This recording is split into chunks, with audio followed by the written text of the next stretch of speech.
A strange-looking sedan was speeding after a police car, and the officers ahead looked terrified. Suddenly the red car surged forward, hooked onto the back of the patrol car, and slammed the brakes. Incredibly, it tore the police car in half. It turned out that the man driving the sedan was once a car modification genius. To help his younger brother pay off a debt, he planned to rob a jewelry store. So he took an old, worn-out vehicle and transformed it into a heavily armored car. At night, the two brothers parked at a distance. Then, with one hard press on the gas, they crashed straight into the jewelry shop. They hit the turbo switch, but the car was moving too fast and couldn't stop.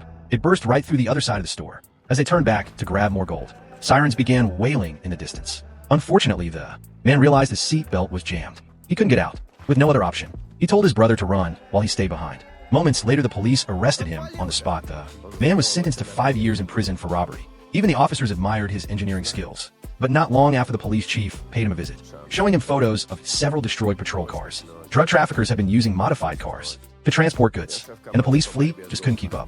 The chief offered him a deal. If he helped upgrade their cars, they would reduce his sentence. With the man's help, the patrol car saw of improvements a few days later. The chief drove one of the upgraded vehicles during a raid. Thanks to the modifications, the patrol car reached a top speed of 240 miles per hour. Its bumper was so reinforced that it completely totaled the trafficker's car. On impact, it was one of the department's most successful operations. While searching the wrecked vehicle, the chief found a familiar-looking turbo switch. Back at the station, he tossed it to the man, who immediately recognized it. It was a power switch he had invented himself, but he had only ever taught the design to one person, his brother. Could his brother have been modifying cars for the traffickers? Determined to find out the truth, the man took the chief to a local repair shop. There, they found his brother. But before he could say anything, two armed traffickers suddenly appeared. They drew their guns ready to kill, but the chief jumped in just in time and took them down. Soon after, two other officers arrived. They took custody of the traffickers, and the chief prepared to leave with the man and his brother. But just then, one of the officers pulled out a gun and shot the chief dead. He was an undercover